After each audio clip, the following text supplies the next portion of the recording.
À l'abri des regards extérieurs, la coulée mobilise tout le personnel de la fonderie une fois par mois. Le bronze en fusion vient s'insérer dans un moule de bras, de mains, de statues, statuettes. Quelque temps après seulement, la pièce peut être libérée de sa chrysalide. On voit le renard qui apparaît. Et il ne faut surtout pas que je touche la pièce en bronze, sinon ça ferait un impact. Cet art du décochage n'est plus maîtrisé que par les 25 dernières fonderies d'art de France. Elles étaient 250 au XIXe siècle. Au XIXe, toute bonne famille avait un bronze au-dessus de la cheminée. Aujourd'hui, c'est différent. Hein, voilà. Donc oui, on a un peu les derniers mohicans de ce métier qui existe depuis 5000 ans. Mais pas de fonderie, sans création, sans artiste. François Vandenberg a installé son atelier à demeure dans l'entreprise. C'est là qu'il confronte au mieux son idéal au réel.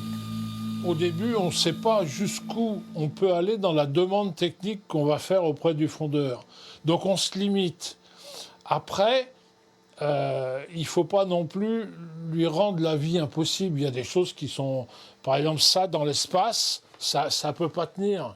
Pour qu'une pièce tienne dans l'espace, par rapport à une autre, il lui faut 3 points de soudure. Si on ne respecte pas cette règle-là, on s'expose à des ennuis à répétition. Qu'il s'agisse de pièces originales ou de reproductions, patineurs, ciseleurs sont au service de l'artiste et de l'œuvre.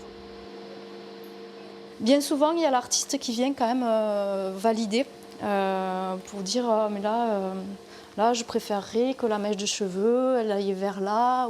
Enfin voilà, donc nous, on peut rajouter des détails avec l'artiste. Et ensuite, l'artiste valide la pièce et on l'envoie à la patine, quoi. Il va choisir la coloration qu'il souhaite.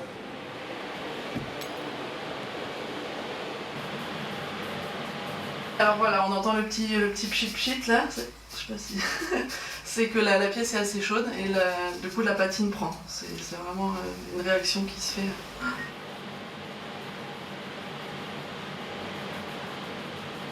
Ça se transmet voilà, de patineur en patineur, on va dire, et même de fonderie en fonderie, c'est parfois les secrets. On a notre cahier de recettes et on ne diffuse pas forcément. L'alchimie doit opérer à chaque étape, du moulage à la préparation de l'œuvre en cire que le bronze en fusion viendra remplacer. La création d'une sculpture est un long processus, 3 mois de travail minimum. À chaque fois, on fait du sur-mesure, si vous voulez. C'est ça qui est formidable. On n'a pas une pièce qui ressemble à une autre. Donc, ça va être des montages à la cire qui sont différents, ça va être des évents spécifiques. À chaque fois, voilà, on recommence à zéro. L'ensemble du personnel dans la fonderie, si vous voulez, doit avoir ce qu'on appelle un œil, doit avoir des qualités artistiques pour comprendre nos clients, savoir ce qu'ils veulent en termes d'exigence, de précision, de technique. Une quête d'excellence, du pétale de fleurs à la statue monumentale.